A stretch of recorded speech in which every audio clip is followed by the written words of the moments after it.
أعوذ بالله من الشيطان الرجيم بسم الله الرحمن الرحيم Assalamu alaikum dear students. I hope and wish all of you will be doing fine and enjoying good health, and all of your family members will be doing fine too. So first of all, I would like to wish you all the best for your midterm examinations, and I would like to mention here that this topic which we are going to discuss right now, this will not be included in your midterm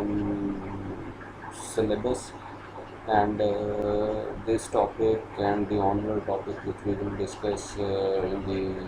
upcoming classes, these will be included in your final term exams. And I already have shared the outline for the midterm syllabus with you, and all the lectures and reading materials have been provided to you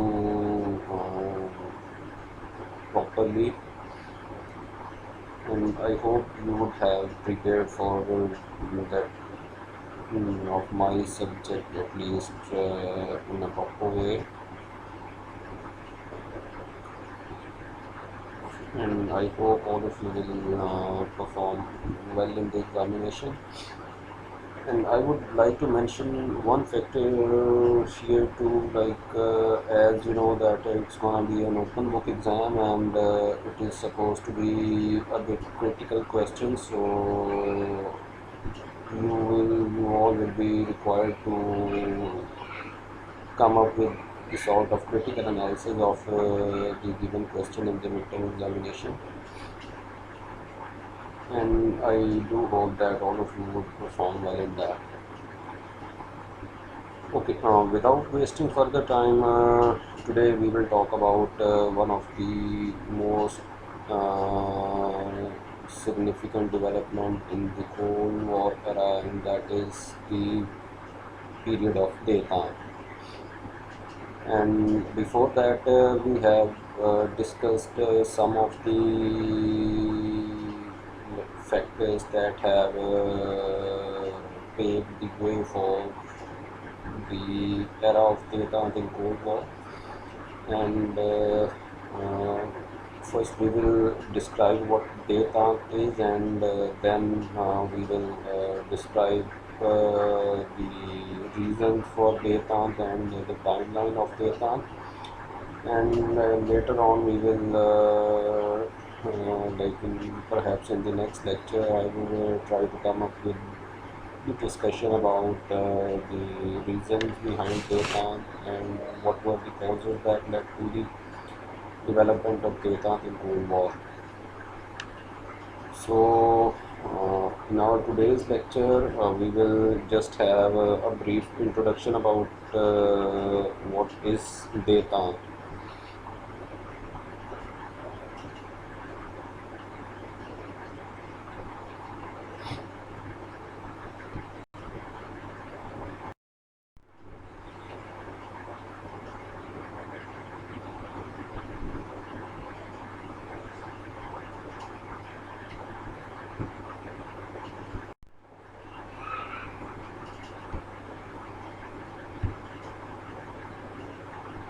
Okay, we would start with the very introduction of Detente. Detente, in literal meanings, like it is the word that signifies that speaks about the relaxation of tension between the two adversaries in the Cold War era. So during the decade of 1960s, there was a slight but noticeable relaxation of tensions between the United States and the former Soviet Union and some of their allies. So this normalization of this decade of normalization of easing of tensions between the two adversaries which were fighting in the Cold War era, that is known as the period of Detente. And this decade-long thaw in the international relations is known by various terminologies mm, by various countries, and we will talk about that in the next coming slides. That what are the different terminologies that are associated with the easing of relations between the two superpowers by different countries. So, talking about the background of this very development of Detente in the Cold War era, there were a series of events that led the world to the brink of nuclear catastrophe, and Detente helped, and because of this very threat of nuclear war, both the adversaries, both the competitors fighting in the Cold War era, they came up with they came up with another possibility of which is known as Detente, and they tried to an effort was made by both the countries to normalize or try to ease the relation tensions which were there between the two adversaries fighting in the Cold War era. So this was actually the result of the years of suspicion since Second World War, that the this very development has been sought in the Cold War era, and those particular events are the U-2 incident in which the U-2 spy plane was shot down by the like in the Vietnam War, and then the Bay of Pigs invasion, and the Berlin Wall, the US missiles in Turkey, and the launching of Soviet missile in the Cuba, and that is known as the Cuban Missile Crisis. So these were the developments that led to the very development of thaw or Detente, period of Detente in the Cold War.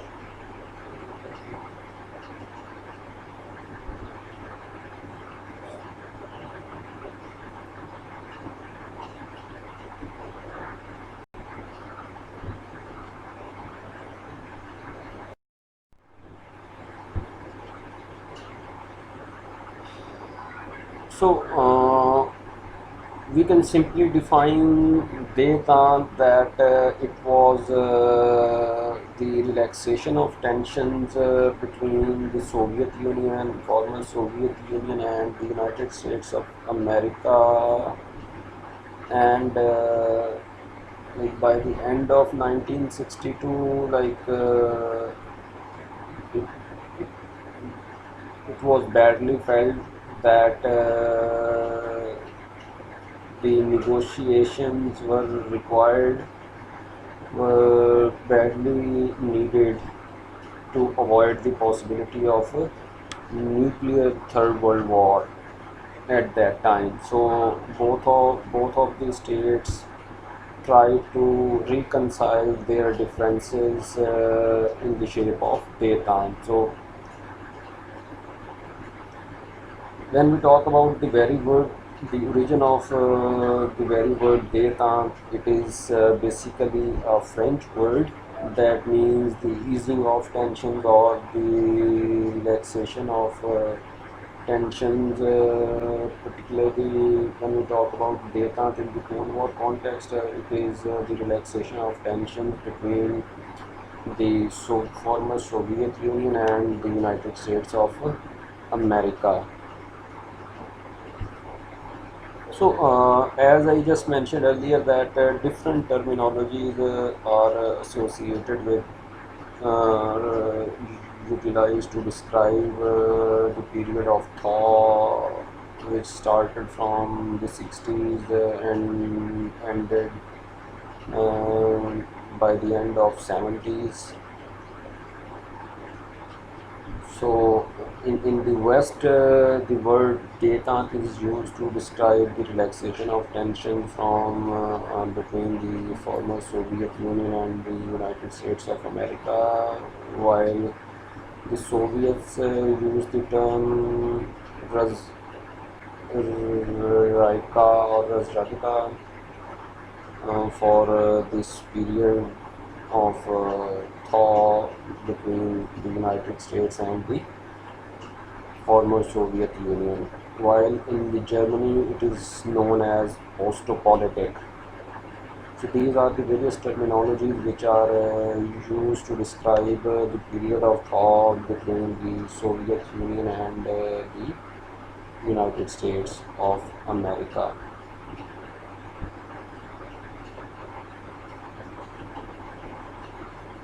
And eventually the period of detente saw better communications and a great level of respect between the nuclear superpowers. So the eventual result of this very phase of detente was that the communications between the two opponents got better, and the level of respect for each other also started to grow.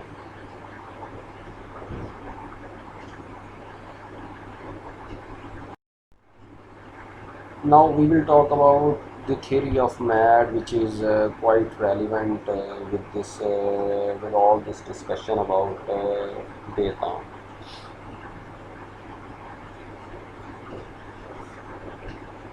I, being a student of politics, you might have been familiar with this very concept of theory of mad. It is MAD is the abbreviation of the mutually assured destruction, or it is also referred to as the mutual deterrence. So, like this theory has been, introduced or has been propounded in relation to the nuclear weapons, that the states having nuclear weapons, and if there were any conflict or war broke out between the two nuclear powers, there will be mutually assured destruction for all of them. So that theory helped to deter the states to launch an attack against their enemies, because this theory states that there will be a mutual destruction if the two nuclear powers get into conflict or get into war with each other. So this theory has worked quite brilliantly till today, from the very beginning till now, and it has deterred the states to launch an attack against their nuclear weaponized enemies.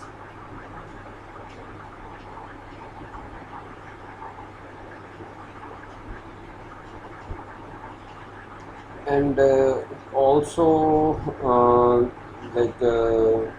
we can say that during the data years, the superpower moved from threatening each other with massive retaliation, using every weapon possible if attacked. And we know that the US and the former Soviet Union, they were highly equipped with the nuclear stockpile at that time, and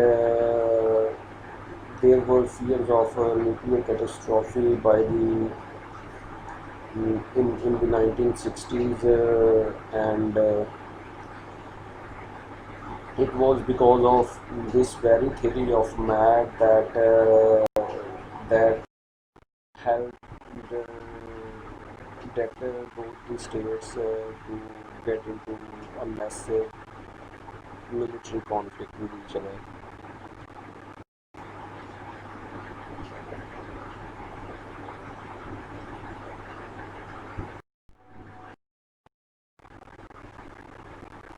So here I would also like to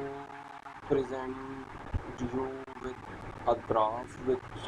shows the level of nuclear weapons which both the Soviet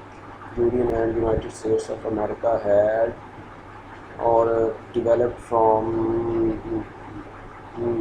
by the end of from 1945 till 2005. So we can see that the Americans' nuclear stockpile was reduced with the passage of time at the by 19 in the 1960s. US had more nuclear weapons, while the Russians had lesser amount of nuclear stockpile. But we saw a gradual increase in the nuclear stockpile of the United States of in the Soviet Union nuclear stockpile from 1975 till and it went so high by the end of 1950 1990s, and then there was a gradual decrease in both the country's nuclear stockpiles till 2005. Still, the number of nukes which the Soviet Union had in 2005, the Russia actually, which was the inheritor of the Soviet legacy, and they had more nuclear weapons than the United States of America. So we can see a gradual increase in the nuclear stockpiles in a particular from 1975 till 1990, and then there was a gradual the after the dismemberment of Soviet Union and this Cold War. With the end of Cold War, this nuclear arms race started to pacify.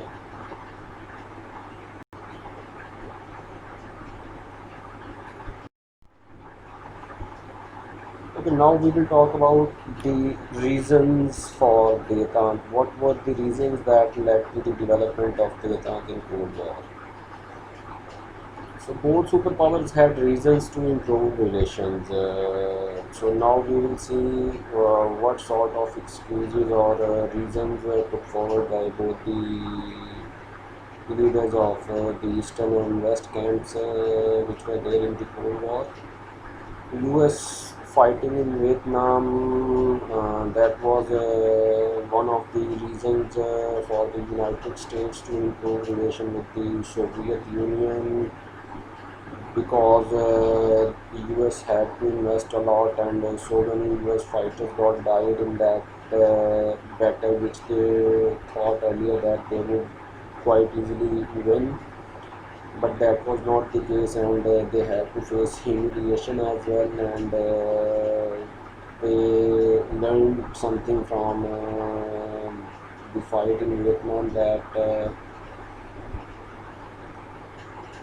that they need to focus more on the economy rather than fighting overseas. So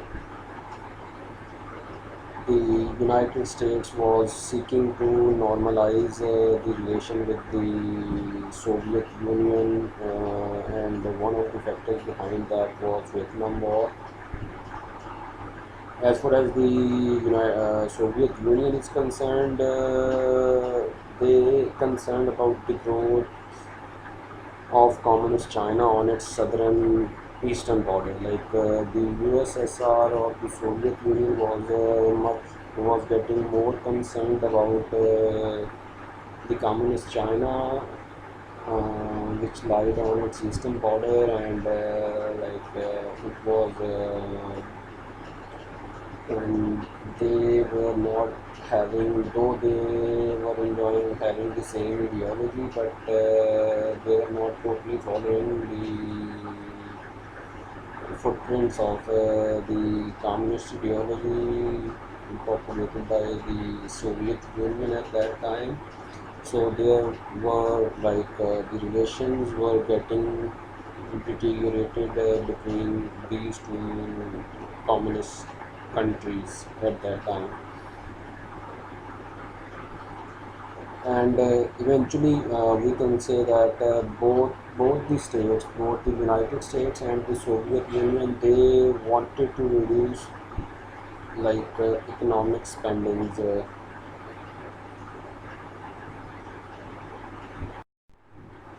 So these were the different reasons for that instigated that pushed both the United States and the Soviet Union to go for easing of tensions which were there between the two countries. So when we talk about the economic spending on defense and military, we can see here that from 1946 to 1974, the United States military costs were in excess of $1.3 trillion on national security alone. So they had to invest a lot of money on just national security, and this compared to $1.6 trillion spent by the federal government for all non-military goods and services since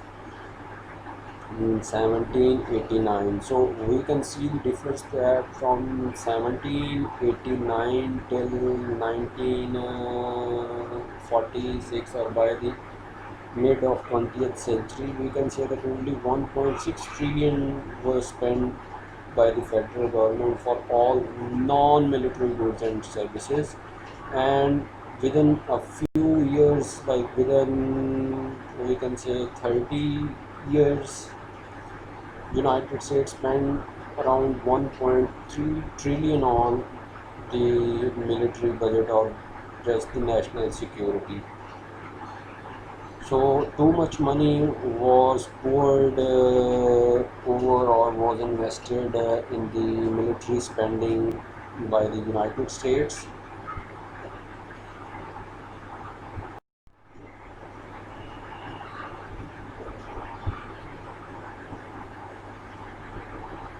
We can see in this graph that the comparison of military spending both by the United States and the Soviet Union. So from the earlier 1950s till the mid of 1960s, the first we saw a gradual increase of the Soviet Union military spending in the mid 1955, and there was a gradual decrease in the military spending of the United States of America by 1960s, and there were little fluctuations the rise and increase and decrease in the US military spending, and eventually by the mid of 1965 the US military spending was like 10 times like if we can see that less than the the Soviet Union had less than $70 billion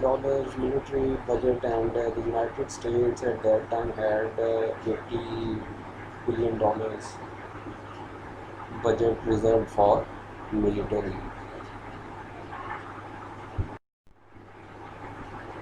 Okay, this is all about today's lecture, and in the next lecture, we will talk about the data timeline and the events that that happened during the era of data in Cold War. So, if you have any queries about today's discussion, please write your queries to me through WhatsApp group, and I would be quite happy to answer your questions. And again, I would like to wish you all the best for midterm exams, and stay safe and healthy. See you